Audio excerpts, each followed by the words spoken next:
कदीम हिंद आरियाई अहद जो 1500 कब्ल मसीह से 500 कब्ल मसीह तक आता है। ये वो दौर है जिसमें आर्या कबाइल ईरान से हिजरत करके अफ़गानिस्तान के रास्ते हिंदुस्तान के इलाके पंजाब में पहुंचे तो तवील क़याम के दौरान हिंद आरियाई ज़बान बोलते थे।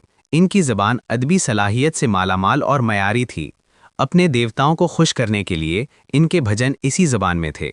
इसके अलावा जंगों में दाद शजाअत देने वाले बहादुरों की तारीफ में गीत भी इस ज़बान में गाए जाते थे।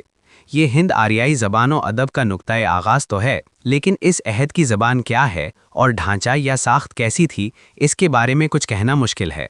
पंजाब में तकरीबन 500 साल तक आर्या कबाइल आबाद रहे।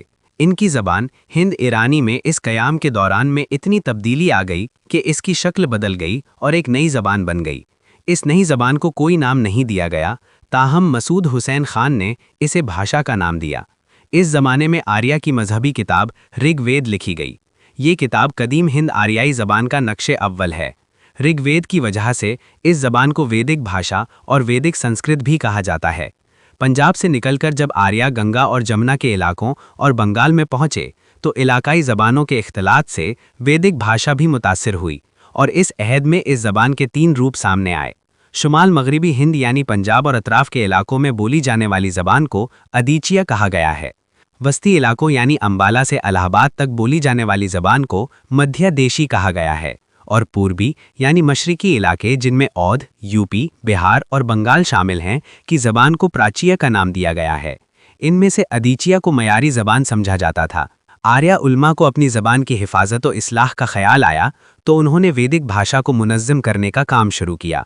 दूसरी ज़बानों की आमेज़िश और आलाइश से पाक रखने के लिए उन्होंने सरफ़ी और नहवी उसूल कवायद बनाए, जिससे वैदिक भाषा निखर कर शिस्ता हालत में आ गई, जिसे क्लासिकी संस्कृत कहा जाता था।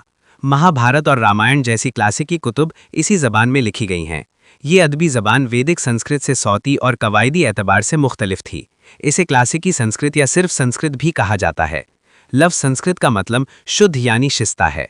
प्रोफेसर ज्ञानचंद कदीम हिंद आरियाई ज़बानों को वैदिक संस्कृत और क्लासिकी संस्कृत में तकसीम करते हैं।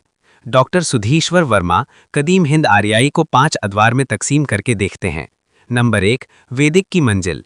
इस दौर में संस्कृत नश्वनुमा पाकर पुरोहितों की ज़बान बनी और मुकद्दस मजहबी कुतुब ऋग्वेद, अथर्ववेद और सामवेद लिखी गई। नंबर 2, पाणिनि की मंजिल। इस दौर में संस्कृत आलिमों की ज़बान बनी और पाणिनि ने अष्ट अध्याय लिखी। नंबर 3, रज़मिया मंजिल। इस दौर में रज़मिया किताब महाभारत लिखी गई। नंबर 4, दुनियावी मंजिल। इस दौर में संस्कृत को सरकारी ज़बान का दर्जा दे दिया गया और इसका रिश्ता पुरोहित जमात से टूट गया। नंबर 5, टकसाली मंजिल। इस दौर में संस्कृत उसूलों कवायद की पाबंदियों की वजह से सिर्फ आलिमों तक महदूद हो गई और इसका रिश्ता अवाम से कट गया, जिसके नतीजे में मुख्तलिफ बोलियों परवान चढ़ने लगीं। यूँ ये कदीम अहद संस्कृत की कदीमी शक्ल की एक सूरत है।